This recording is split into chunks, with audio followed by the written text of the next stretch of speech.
ఈ రోజే మేము అమ్మవారికి మురాట కూడా ఇచ్చేస్తున్నాము.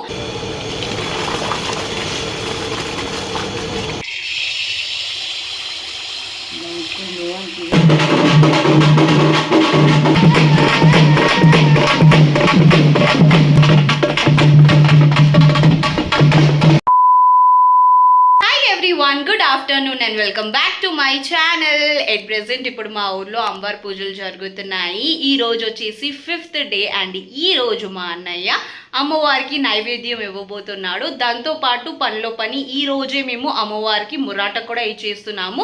సో ఆ ప్రాసెస్ అంతా ఎలా అవుతుంది, ఏంటి, గుళ్ళో ఏమవుతుంది అంతా కూడా మీరు ఈ రోజు ఈ వీడియోలో చూడబోతున్నారు. ఇప్పటికైతే అమ్మవారి ప్రసాదం చేయించడానికి ఒక అన్నయ్యని పిలిపించాము మేము. సో అన్నయ్య ఆల్రెడీ వచ్చేసారు, బయట వంట స్టార్ట్ చేసేసారు. సో బయటికి వెళ్ళేసి చూద్దాము ఎలా అవుతుంది ఏంటి అని చెప్పేసి. సో మా అన్నయ్య అమ్మవారి ప్రసాదం కోసం అని చెప్పి 25 kgs పులిహారం అయితే చేపేస్తున్నాడు. సో ఫస్ట్ ఇప్పుడు ఇక్కడ వీళ్ళు అగ్నిదేవతకి పూజ చేసుకున్న తర్వాత పులిహారం వండడం అయితే స్టార్ట్ చేస్తారు. ఆ రోజైతే నేను ఫుల్ షాక్ అయిపోయాను. వాళ్ళు ఒక్క పులిహారం చేసుకోవడానికి ఇన్ని డేక్షాలు ఇన్ని గమలాలు తెచ్చుకున్నారు. అప్పుడు నేను మా మమ్మీకి అడిగాను, ఏంటి ఒక్క పులిహార చేసుకోవడానికి ఇన్ని సామాన్లు కావాలా అని చెప్పి. అప్పుడు మా మమ్మీ అడిగింది, నీ ముఖానికి ఎప్పుడైనా వంట చేస్తే కదా తెలుస్తుంది దేనికి ఎన్ని సామాన్లు కావాలో, నోరు మూసుకొని అక్కడ నించొని చూస్తే చూడు లేకపోతే వెళ్ళిపో అని చెప్పి అడిగింది. ఇంకా ఏమీ అడగకుండా సైలెంట్గా అక్కడ నించొని అలా చూస్తూ కూర్చున్నాను.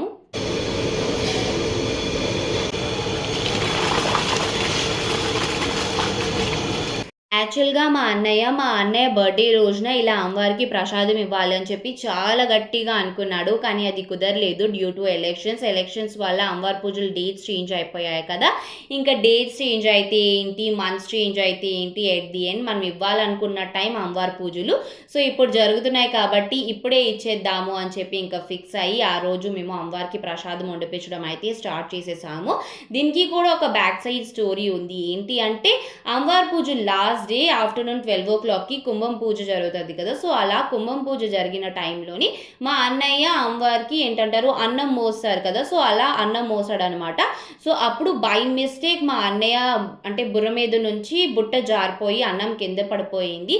సో ఇంకా అప్పటి నుంచి ఎవ్రీ ఇయర్ మా అన్నయ్య అమ్మవారికి బియ్యం బస్తా ఇస్తూ వచ్చాడు. ఇంకా ఈసారి ఎప్పుడు మనం బియ్యం బస్తాని ఇస్తాం కదా, ఈసారి ఇంకెందుకు అలా పులిహారం చేపించేసి ఇచ్చేద్దాము అని చెప్పి ఫిక్స్ అయ్యాడు అనమాట. సో ఇంకా పులిహారం క్వాంటిటీ చాలా ఎక్కువ కాబట్టి బయట నుంచి ఒక అన్నయ్యని పిలిపించి పులిహార అయితే చేపించేస్తున్నాము. అది తక్కువ క్వాంటిటీ అయి ఉంటే మా మమ్మీ ఇంట్లోనే చేసేసేది. అయినా సరే అన్ని కేజెస్ పులిహారం చేయడం అంటే అసలు మామూలు విషయం ఏమీ కాదు. ఇంకొక పక్కన అన్నయ్య బయట పులిహారం చేస్తూ ఉంటే ఇంకొక పక్కన మా మమ్మీ ఇంట్లో మిగతా వంటలన్నీ చేస్తుంది. సో బోల్డ్ అన్నీ చేసింది, పొంగడాలు చేసింది, వడపప్పు, సలివిడి, బెల్లం, ఇంకా పప్పు బియ్యం పులగం, ఇంకా శనగలు కూడా బోల్డ్ అని సతాలించేసి ఉంచింది అనమాట. వన్స్ ఈ వంట పని అంతా అయిపోతే మిగతా క్లీనింగ్ ఇంకా బొట్లు పెట్టడం అవన్నీ ఉంటాయి కదా, ఇంకా అవన్నీ కూడా స్టార్ట్ చేయాలన్నమాట. సో ఇంకా ఈ వంట పని అంతా అయిపోయిన తర్వాత ఇప్పుడు మేము బొట్లు పెట్టడం స్టార్ట్ చేసాము. ఫస్ట్ అయితే డేక్షాకే పెడుతున్నాము. సో అన్నయ్య పులిహారం అంతా చేసేసి డేక్షాలో పెట్టేశారు. సో ఇప్పుడు డేక్షాకి మంచిగా పసుపు రాసి మా మమ్మీ నేను బొట్లు పెట్టుకుంటూ వచ్చేసాను. అండ్ ఇక్కడ మీరు ఈ ఠేలా చూస్తున్నారు కదా, ఈ ఠేలాలోనే ఇప్పుడు మనం ఆ డేక్షాని పెట్టేసి అమ్మవారి టెంపుల్ దాకా తీసుకొని వెళ్తాము. సో ఈ ఠేలాని కూడా మంచిగా వాష్ చేసేసి మా మమ్మీ చుట్టూ పసుపు రాసి మధ్యలో ముగ్గు పెట్టేస్తూ ఉంటే నేను చుట్టూరా బొట్లు పెట్టుకుంటూ వచ్చేసాను. ఇంక ఇది అయిపోయిన తర్వాత ఇప్పుడు వాకిలంతా నీట్గా క్లీన్ చేసుకొని ముగ్గు పెట్టుకోవాలి, ఏంటంటారు గుమ్మాలకి తోరణాలు కట్టుకోవాలి, గుమ్మాలకి బొట్లు అవి పెట్టుకోవాలి. సో ఇంకా 1 by 1 ఆ పనులన్నీ ఇంకా అవుతూ వచ్చాయి. ఆ రోజు డే నాకు చాలా బాగా అనిపించింది. ఫుల్ బిజీగా ఉన్నాము, మైండ్లో ఒకటే రన్ అవుతుంది, అరే మనం అమ్మవారికి పూజిస్తున్నాము, పులిహారిస్తున్నాము, మంచిగా రెడీ అవ్వాలి, ఇల్లంతా మంచిగా పెట్టుకోవాలి, అందరూ మన ఇంటికి వస్తారు. సో ఇంక ఇవన్నీ రన్ అవుతున్నాయి. యాక్చువల్గా అమ్మవారికి రిలేటెడ్ ఒక పూజ జరుగుతుంది అంటే చాలా రోజుల తర్వాత జరుగుతుంది. అప్పుడెప్పుడు మా చిన్నప్పుడు మా బాబాయ్ పెళ్ళి జరిగినప్పుడు అమ్మవారి ఘట్టం ఎత్తుకున్నాము. ఆ తర్వాత మళ్ళీ ఇప్పుడు మేము ఇలా అమ్మవారి కోసం అని చెప్పేసి ప్రసాదం తీసుకొని వెళ్తున్నాము. మేమైతే చాలా హ్యాపీ ఉన్నాము. ఇంకా అన్నిటికీ బొట్టలు పెట్టేసుకోవడం అయిపోయింది, ఇంకెప్పుడు ఫ్రెష్ అవ్వడం మాత్రమే మిగిలింది. సో అన్ని ప్రిపరేషన్స్ అయితే అయిపోయాయి. మా మమ్మీకి చూస్తున్నారా ఎలా అయిపోయిందో, పాపం పొయ్యి దగ్గర ఉండి ఈ ఒక్కకి దట్టు మా ఇంట్లో కరెంట్ లేదు, చాలా సేపటి నుంచి కరెంట్ తీసేశారు. ఈ ఒక్కలో మా మమ్మీ మేము ఫుల్ ఊరిపోతున్నాం. మా మమ్మీ అయితే ఇంకా పొయ్యి దగ్గర ఉంది. సో వంటలు అయితే అన్నీ కూడా అయిపోయాయి, ఆల్మోస్ట్ అన్నీ అయిపోయాయి కదా మమ్మీ. సో వంటలు అయిపోయాయి, ఇప్పుడు ఫ్రెష్ అయ్యి మంచిగా రెడీ అయ్యేసి ఇంట్లో పూజకి అన్ని సర్దుకోవాలి. సో అవన్నీ కూడా మీరు నెక్స్ట్ చూస్తారు. ఫస్ట్ అయితే ఫ్రెష్ అయ్యి రెడీ అయిపోదాము. ఇంట్లో మేమందరం కూడా టైం చూసుకోకుండా ఒక్కొక్క దగ్గర ఉండిపోయాం. లేక ఒకళ్ళం రెడీ అవుతూ లేకపోతే ఇంకొక పని ఏదో చేసుకుంటూ అలా ఉండిపోయాము. ఈ మధ్యలోనే మా మమ్మీ పూజ గదంతా సర్దుకొని పూజ కూడా స్టార్ట్ చేసేసింది.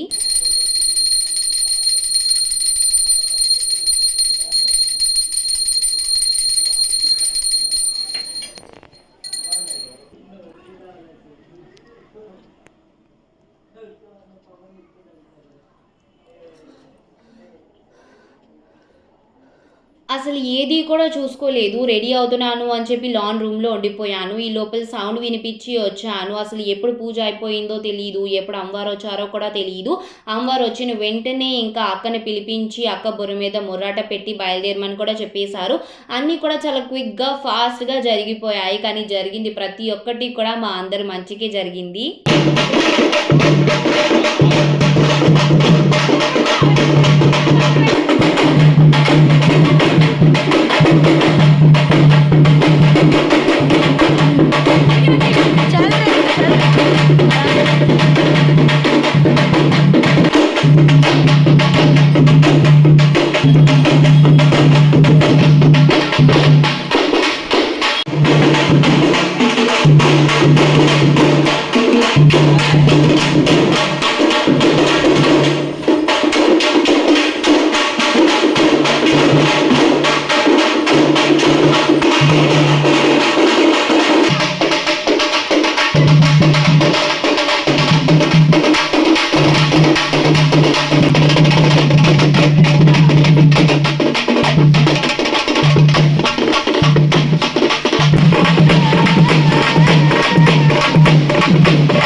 మేమందరం అమ్మవారిని ఇంకా ఎక్కువగా నమ్మడానికి రీజన్ ఏంటి అంటే ఆమె ఎప్పుడు మా తోడే ఉంటారు. లైక్ మా ఫ్యామిలీలో ఏ ఒక్క చిన్న ప్రాబ్లమ్ అయినా సరే ఇమీడియట్‌గా వచ్చి సొల్యూషన్ అనేది ఇస్తారు. లైక్ ఈ జనరేషన్‌లో, ఈ టైంలో ఇలాంటివి ఎంతమంది నమ్ముతారో నమ్మరో నాకు తెలీదు. కానీ నేనైతే చాలా నమ్ముతాను. ఎందుకు అంటే నేను నా చిన్నప్పటి నుంచి అంటే నాకు ఊహ తెలిసినప్పటి నుంచి ఇలాంటివి నా ఫ్యామిలీలో నేను ఎన్నో చూసాను. సో అప్పటి నుంచి నాకు 110% బిలీవ్ అనమాట. నాకు ఎదురు నుంచి ఎవరైనా వచ్చి చెప్పారనుకోండి ఇలాంటివి ఏమీ ఉండవు ప్లీజ్ నువ్వు నమ్మక అని చెప్పినా సరే నేను అస్సలు పట్టించుకోను. నాకు అంత బిలీవ్, నాకు అంత ఇష్టం. ఎస్పెషలీ మా సోలాపూరి అమ్మవారి తల్లి అంటే నాకు ఇంకా ఇంకా ఎక్కువ ఇష్టం.